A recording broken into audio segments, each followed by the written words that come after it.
peut montrer les photos, on aurait leurs photos.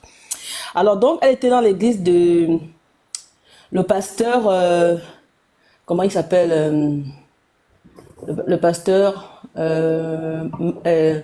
Macabre, je ne sais pas si vous le connaissez. Son église était à Niger. En fait, c'était un pasteur ghanéen.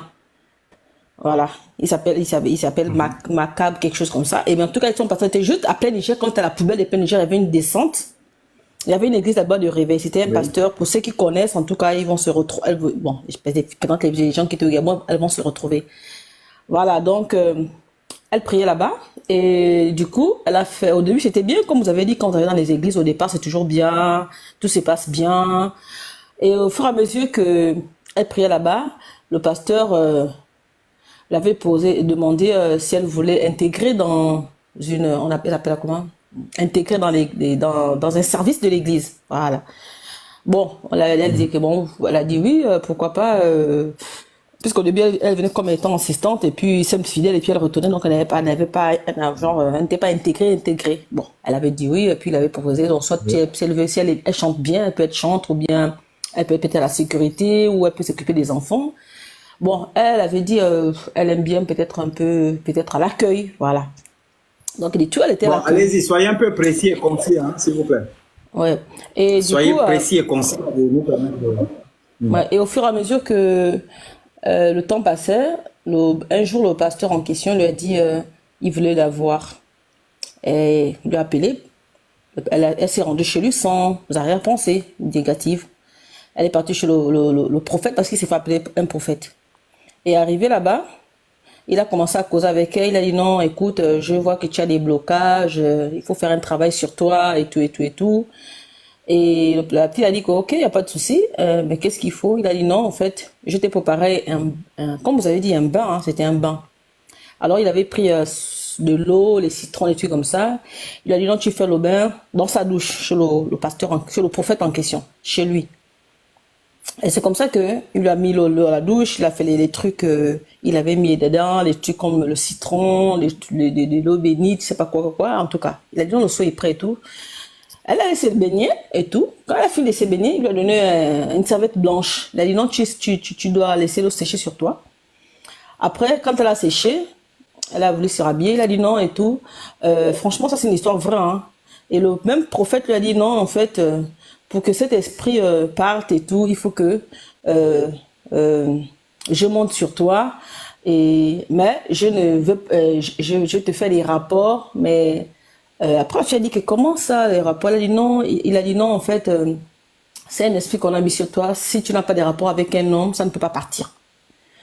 Bon, franchement, elle m'a dit, déjà, elle pensait que c'était vrai. En fait, elle se disait, pour elle, elle s'est dit peut-être c'est un homme juste, bien intègre et tout. Donc, elle se disait que c'était vrai ce qu'il disait. Après, elle a dit, bon, et heureusement que la fille, elle était en période d'ovulation. C'est ce qu'il avait sauvé. Elle a dit quand même au prophète que, ah, moi, je suis en période d'ovulation. Donc, du coup, si j'ai des rapports et que vous, juste à l'intérieur, moi, je vais tomber. En fait, elle va tomber enceinte. Donc, c'est vrai que le prophète en question a dit non, en fait, il faut faire ça sans préservatif. Elle a dit non, mais moi, je peux pas. Parce que voilà, je suis jeune et puis et tout, j'ai pas envie de tomber, de prendre le risque de tomber enceinte. Après, elle dit bon, c'est pas grave, on va faire comme ça, mais je vais pas jurer. Et le prophète l'a émouflé sur la femme en question. Il a dit, au début, il a dit que non, c'était juste pour faire un peu, genre un peu en haut, un peu, voilà, juste quelques secondes. Mais comme ça, il a commencé à durer. Puis la fille a dit que non, mais on m'avait dit au début, c'était comme ça et tout, non, écoute, c'est bon, je vais arrêter et tout, et tout, et tout. Donc, c'est comme ça que le prophète lui dit que non, bon, va te reprendre encore un autre bain. Après, faire les rapports à la femme en question. C'était une jeune de peut-être 27, 28 ans. 27, 26 ans, pardon. Elle est partie reprendre sa douche et tout et tout. Et c'est comme ça que le prophète lui a dit en question que non, ça reste entre nous, il ne faut pas que se dire à personne parce que c'est ta délivrance. Bon, elle était quand même venue m'en parler quelques mois après, hein, ça c'était après quelques mois en fait. Elle est venue m'en parler parce qu'elle était toujours bizarre et tout et tout. Elle m'a dit, ah voilà ce qui s'est passé, mais c'était des mois vraiment après, peut-être un an après qu'elle m'en parlait. Moi, nous, on a trouvé ça bizarre, on dit que mais c'est bizarre comment tu vas dans une assemblée et soi-disant un prophète et puis qui couche avec toi et tout ça en disant qu'il faut qu'il te couche pour que tu puisses enlever l'esprit qui est en toi. Parce qu'en fait, elle ne durait pas avec les hommes. Donc, il avait dit que c'était un esprit de nuit. Voilà, quelque chose comme ça. Donc, c'est un esprit de nuit, en fait, c'est un esprit de famille qu'on t'a collé. Donc, pour que l'esprit de nuit, là, il faut aussi un homme qui fait l'amour avec toi. Est-ce que, en fait, je sais pas si vous voyez. En fait, il voulait coucher avec la femme, mais il a fait croire à la femme que, comme c'est l'esprit de nuit, et l'esprit de nuit, c'est un homme, apparemment, puisqu'on dit que l'esprit de nuit, c'est un homme. Donc, il dit, comme l'esprit de nuit te couche dans le monde mystique, il faut aussi qu'un homme, physiquement, te couche pour enlever ça.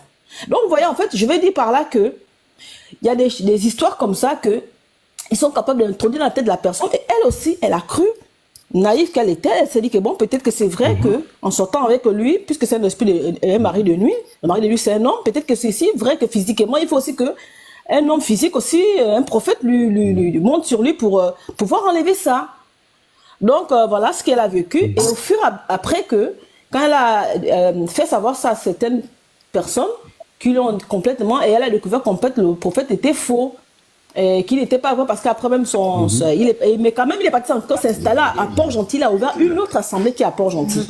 Et maintenant comme elle a su qu'il était faux parce que son complice avec qui il travaillait, ils se sont séparés. Et quand ils se sont séparés, quand elle avait rencontré son adjoint, qui était avant adjoint avec lui, il avait dit que non, ils ont eu des problèmes, et cela avait compris que le monsieur était faux. Donc voilà, c'est ce que je voulais un peu partager. Et juste pour rejoindre ce que vous êtes en train de dire, que beaucoup de prophètes, voilà, ils viennent avec des choses, des fausses doctrines, des faux témoins, inculquer aux gens des choses dans la tête. Et puis, bon, comme les gens cherchent la guérison, les gens cherchent la délivrance. Donc, ils croient tellement à des choses que ces prophètes se permettent même de coucher avec eux parce qu'ils cherchent la délivrance. D'autres sont naïfs, d'autres ne savent pas, d'autres se disent que c'est vrai, mais ils ont les arguments, ils trouvent des mots, et ils prennent des passages même dans la Bible, parce qu'il a même pris les passages dans la Bible. Je ne sais pas si c'est Job ou qui là, que les filles dormaient, le papa dormait, et puis les filles sont montées. Je ne sais pas si vous connaissez le passage. Donc ils prennent des trucs comme ça dans la Bible et ils associent ça pour tromper, voilà. Donc c'était ça que je voulais un peu partager avec vous. Très bien, merci beaucoup pour votre témoignage, vraiment merci beaucoup. Je voulais rappeler quelque chose de très important aussi à nos jeunes sœurs. Beaucoup de nos jeunes sœurs ils vont se faire arnaquer par des pasteurs en pensant que il y a quelqu'un qui n'a pas fermé son micro là, en pensant que voilà, je suis avec un homme, je ne dure pas avec les hommes, c'est un mari de nuit, mais c'est faux. Commencez d'abord par revoir aussi votre comportement, votre façon de vivre. C'est ça le problème. Et il faut comprendre aussi qu'il y a une concurrence naturelle. La concurrence naturelle entre les filles qui sont dans la trentaine et les filles qui ont 15 ans, 16 ans, 17 ans, 18 ans. Ce sont des choses simples qu'il faut comprendre. Donc, il y a des choses qui sont de façon naturelle. Ça veut dire que, à cause de ton âge, par exemple, si les 15 ans, on t'a baisé, 17 ans, on t'a baisé, 18 ans, on t'a baisé, 19 ans, on t'a baisé, 20 ans, on t'a baisé, 21 ans, on t'a baisé, 22 ans, on t'a baisé, 23 ans, on t'a baisé, 24 ans. Sois sûr que, au fur et à mesure que les hommes montent sur toi, tu perds une certaine énergie.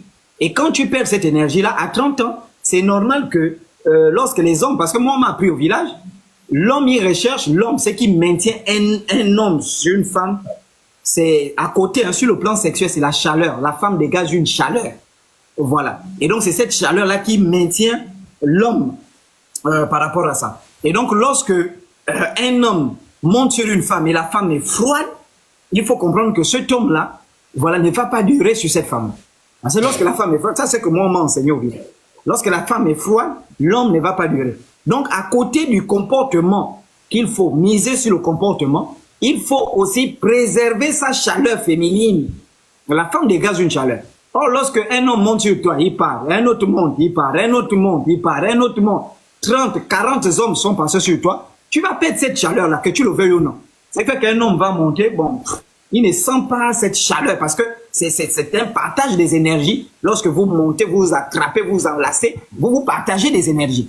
Vous voyez? Et quand l'homme ne sent pas cette chaleur-là chez la femme, et vous allez remarquer, c'est pourquoi si vous lisez la Bible, on va vous dire que David était âgé, pour les chrétiens, on a pris une petite fille de 18 ans pour le réchauffer. Parce que les femmes doivent réchauffer les hommes. Hein? La femme a une chaleur qui permet de réchauffer l'homme. Donc lorsque tu perds cette chaleur-là, et beaucoup vous sortez avec qui? Vous sortez avec des gens parfois mal intentionnés, les magiciens, parfois les rosécristiens de mauvaises intentions, les francs-maçons de mauvaises intentions. Ils prennent votre énergie, ils prennent votre chaleur, ils prennent, et toi tu n'as plus rien. Deuxième chose, il y a la concurrence des plus petites. Il faut savoir aussi que il y a des femmes, lorsque tu grandis, surtout lorsque tu n'as pas vraiment un caractère, tu n'as pas misé sur le caractère, tout ça, lorsque tu grandis, ben, la concurrence des plus jeunes. Vous savez que nos petites des années 2010, 2011, elles viennent avec une autre beauté, une autre façon de faire, elles viennent avec une façon de parler que vous avez certainement perdu. Et ce qui fait qu'elles viennent, elles prennent possession de certaines choses et vous croyez que vous êtes possédé par les esprits. Il y a aussi autre chose parfois, l'impolitesse. Voilà, le caractère. Oh, moi, un homme ne me domine pas. Non, moi, un homme ne fait pas ceci. Oh non, moi, un homme ne me parle pas comme ça. Bon, que tu le veuilles ou non, tu ne vas pas durer avec les hommes. Parce qu'il n'y a aucun homme qui va accepter que tu l'insultes devant ses parents. Il n'y a aucun homme qui va accepter que tu insultes sa mère ou bien tu l'insultes, tu le manques de respect. Dans le groupe des familles, tu rentres, tu commences à critiquer les belles-sœurs. Il n'y a aucun homme qui va accepter ça. Une chose c'est que tu ne vas pas durer avec un homme. Et tellement vous posez de telles actions. Et quand tu pars chez ces bandits-là, ben eux, ils le savent, ils vont te dire, je vais te faire